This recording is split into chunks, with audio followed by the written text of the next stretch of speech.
দেমাস্কে অবস্থিত এই মসজিদে, সিরিয়ার দেমাস্ক, এই মসজিদের ভিতরে ঈসা আলাইহিস সালাতু ওয়াস সালাম নামবেন। ঈসা আলাইহিস সালাতু ওয়াস সালামের অবতরণের সেই মসজিদ কোনটি? ঈসা আলাইহিস সালাতু ওয়াস সালাম কিয়ামতের বড় আলামত প্রকাশিত যখন হবে, তখনকার একটা বড় আলামত হচ্ছে ঈসা আলাইহিস সালাতু ওয়াস সালাম তিনি পৃথিবীতে অবতরণ করবেন। দুজন ফেরেশতার ডানার মধ্যে ভর করে যখন তিনি অবতরণ করবেন এই পৃথিবীতে, ঠিক যেই মসজিদ অবতরণ করবেন এই মসজিদের নাম হচ্ছে মানারাতুল বায়দা। এই মানারাতুল বায়দা নামক মসজিদে, মানারাতুল বায়দা, আমরা সবাই পরিষ্কারভাবে এই নামটা জেনে নেই। এই মানারাতুল বায়দা নামক মসজিদে ঈসা আলাইহিস সালাতু ওয়াস সালাম তিনি অবতরণ করবেন। মানারাতুল বায়দা নামক এই মসজিদের ভিতরেই দুজন ফেরেশতার ডানার মধ্যে বর দিয়ে তিনি নামবেন। সাদা 2 টুকরা কাপড় পরা থাকবেন তিনি। আমরা জানি যে ইহরামের যেরকম 2 টুকরা কাপড় থাকে, এরকম 2 টুকরা কাপড় পরা থাকবেন।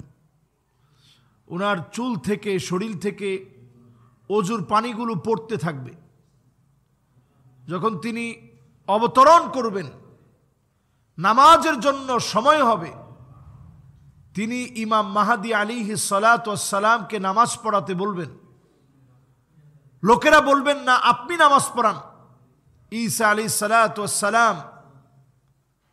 তখন ইমাম মাহদী আলাইহিস সালামকে বারবার বলার পর ইমাম মাহদী আলাইহিস সালাতু ওয়াস সালাম তিনি নামাজ পড়াবেন। হাদিসের ভিতরে অনেকগুলো হাদিস এই মর্মে এসেছে। নবী করিম সাল্লাল্লাহু আলাইহি ওয়াসাল্লাম পরিষ্কার বলেছেন, লা তাকুমুস সাআহ, ততদিন পর্যন্ত এই দুনিয়ার ভিতরে কিয়ামত হবে না, হাত্তা ইয়ানজিলা ফীকুম ইবনু মারইয়াম, যতদিন পর্যন্ত ঈসা ইবনু মারইয়াম এই দুনিয়ার ভিতরে না আসবে ততদিন পর্যন্ত কিয়ামত হবে না। হাদিসটি সহিহ বুখারীতে আসছে। নবী সাল্লাল্লাহু আলাইহি ওয়াসাল্লাম বলছেন, হুকমান মুকসিতান, এই দুনিয়ার ভিতরে হুকমান মুকসিতান, আদালতপূর্ণ বিচার শুরু হবে ঈসা আলাইহিস সালাম আসার পরে। ফায়াকসিরুস সালিব, যতগুলো ক্রুশ রয়েছে, গির্জার উপরে যে ক্রুশগুলো আছে এগুলো তিনি ভেঙে ফেলবেন। সব মানুষ আবার কালেমার দিকে ধাবিত হবেন। ঈসা আলাইহিস সালাতু ওয়াস সালাম ওয়ায়াকতুলুল খিনজির, ওয়ায়াকতুলুল খিনজির, সমস্ত খিনজিরগুলোকে হত্যা করা হবে। শূকর যেগুলো আছে এই শূকরগুলোকে হত্যা করা হবে। ঈসা আলাইহিস সালাতু ওয়াস সালামের ব্যাপারে হাদিসের ভিতরে পরিষ্কার যে কথাগুলো আসছে, এর মধ্যে আমরা পরিষ্কারভাবে বলতে পারি, মানারাতুল বায়দা নামক যে মসজিদ দেমাস্কে অবস্থিত, এই মসজিদে, সিরিয়ার দেমাস্ক, এই মসজিদের ভিতরে ঈসা আলাইহিস সালাতু ওয়াস সালাম নামবেন। সাদা গম্বুজওয়ালা মসজিদ, এই সাদা গম্বুজওয়ালা মসজিদ মানারাতুল বায়দা সারা দুনিয়ার জন্য এখন প্রস্তুত হয়ে গেছে, তৈরি হয়ে গেছে। সারা দুনিয়ার মানুষ এখন জানে যে মানারাতুল বায়দা মসজিদ প্রস্তুত হয়ে গেছে। মুসলমান এখন ঘুমানোর সময় নেই। সিরিয়ার আজকের বিজয় বলে দিচ্ছে তুবা লিশ-শাম। নবীজি যে বারবার বললেন এবং নবী সাল্লাল্লাহু আলাইহি সাল্লাম বললেন, ওয়া ইন্না মালাইকাতার রহমান বাসিতাতুন আজনিহাতাহা, আল্লাহর ফেরেশতারা এই শামের জন্য ডানা বিছিয়ে দিবে। শামের সকল দিকে আল্লাহ রাব্বুল আলামিন রহমতের চাদরে বেষ্টিত করবে।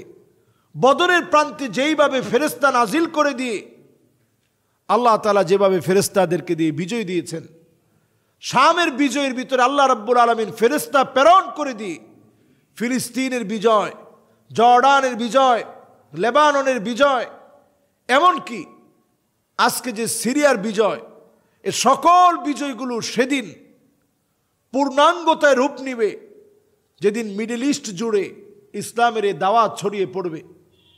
হাদিসের ভিতরে আসছে, নবী সাল্লাল্লাহু আলাইহি সাল্লাম বলছেন, ইল্লা আদখালাহুল্লাহু কালিমাতাল ইসলাম, রন্ধ্রে রন্ধ্রে আল্লাহ তাআলা কালেমার বিজয়কে ছড়িয়ে দিবেন।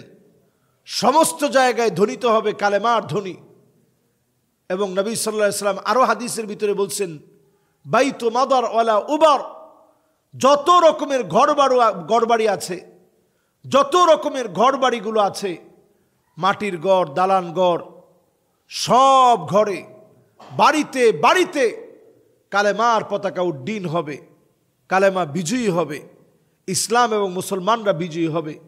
এর সূচনা লগ্নে আমরা এখন যে আলামতগুলো দেখতে পাচ্ছি, এটার থেকে একটা সময়ে ইমাম মাহদী আলাইহিস সালাতু ওয়াস সালাম যখন আগমন করবেন, এরপরে ঈসা আলাইহিস সালাতু ওয়াস সালামের আগমন পর্যন্ত, ঈসা আলাইহিস সালামের আগমনটা কিয়ামতের বড় আলামত।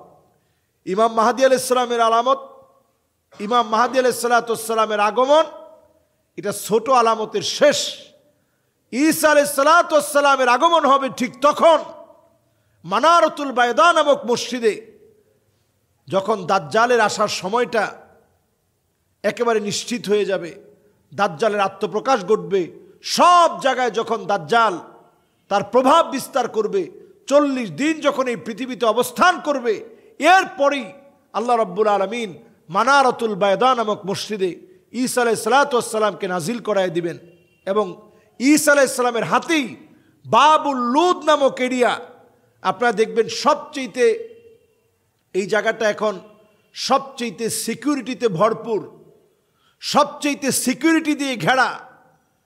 এই তেল আবিব থেকে খানিকটা দূরে বাবুল লুদ নামক এরিয়াতে, এই জায়গাতেই সেদিন ঈসা আলাইহিস সালাতু ওয়াস সালাম দাজ্জালকে তাড়িয়ে নিয়ে যাবে। আর তার যারা সঙ্গী সাথী হবে, সবাই শুধু ঈসা আলাইহিস সালাতু ওয়াস সালামের নিঃশ্বাস যত দূর যাবে এর মধ্যেই তারা ধ্বংস হয়ে যাবে। শুধু যারা বাকি থাকবে, অবশিষ্ট সৈন্যবাহিনী, ঈসা আলাইহিস সালাতু ওয়াস সালামের নিঃশ্বাসে নিঃশ্বাসে শেষ হতে হতে লবণ যেমন পানির ভিতরে দিলে গলে যায়, এইভাবে করে সবগুলো গলে শেষ হয়ে যাবে। বাকি থাকবে শুধু দাজ্জাল একা। সেই দাজ্জালকে আল্লাহ রাব্বুল আলামিন এই বাবুল লুদ নামক এরিয়ার ভিতরে নিয়ে ঈসা আলাইহিস সালাতু ওয়াস সালামের হাতে দাজ্জাল নিহত হবে। এই পৃথিবীতে সমস্ত জুলমের অবসান হবে। এই পৃথিবীর ভিতরে চলবে নবী সাল্লাল্লাহু আলাইহি সাল্লামের হাদিসের ভাষ্য অনুযায়ী হুকমান মুকসিতা কিস্তান ওয়া আদলা। সারা দুনিয়ার ভিতরে শুধু আদালতের কথা চলবে, ন্যায় ইনসাফের কথা চলবে। কোনো মানুষ একটা মুহূর্তের জন্য মাজলুম হবে না। আল্লাহ রাব্বুল আলামিনের কাছে এই সময়ের প্রস্তুতি আমরা কামনা করি। ঠিক যেই সময়ে আমরা দাঁড়িয়ে আছি, এই সময়ের দাবি, এই সময়ের দায়িত্ব হচ্ছে আমি আপনি নিজের ঈমান নিয়ে বেঁচে থাকি, মুসলমানদের বিজয় নিয়ে ভাবি। আমার লিখনী, আমার কথন, আমার বলন, সব জায়গায় মুসলমানদের বিজয় নিয়ে আমরা চিন্তা করি। আল্লাহ তাআলা আমাদেরকে তৌফিক দান করুক।